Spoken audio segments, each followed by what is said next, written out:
Welcome to our third session in our World Religions class. I'm Dr. Timothy Maschke, and again in this session we're going to look at Buddhism. It's the fourth largest religion, non-Christian religion, so behind Christianity, Islam, and Buddhism is Buddhism, then after Hinduism. More than any other religion in this course, the focus in Buddhism is really on its founder, Siddhartha Gautama, and his life experiences. One of our videos will survey his life, which really led him to his religious experiences.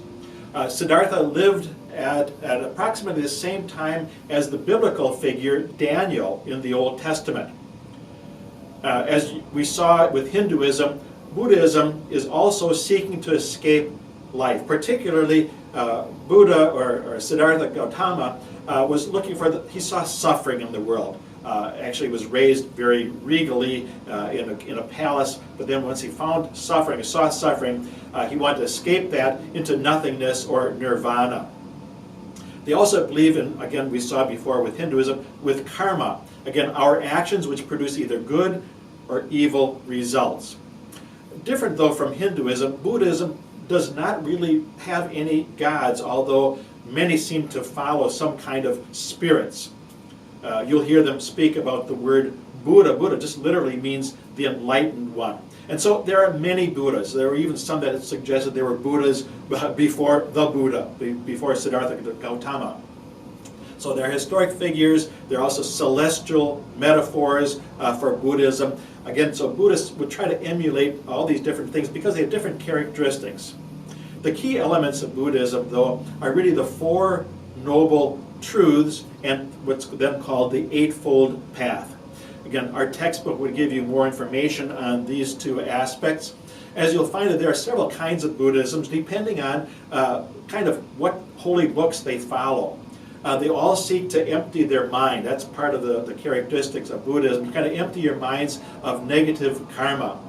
Yet they can also be problematic. For example, while most Buddhists are very kind, caring people, they don't necessarily want to help the poor, since they believe the poor need to work out their own karma, their own salvation. To help them might be getting in the way of this bad karma. It might give you bad karma. And so, for example, in India, there are a lot of poor people because, again, those that are higher castes feel that they have bad karma. Siddhartha Gautama, the Buddha, is reported to have said when he died, "Be lamps unto yourselves. Work out your own liberation with diligence." Some have identified Buddha's goal as self-deification, although others would argue that one only is becoming truly human. Buddhism is an adaptive religion, drawing on some of its Hindu origins, which we saw last session. Also, they've adopted Hinduism's multiplicity of spiritual beings, representatives of specific qualities of the Buddha. Because of its diversity, we're going to focus on really only one practice.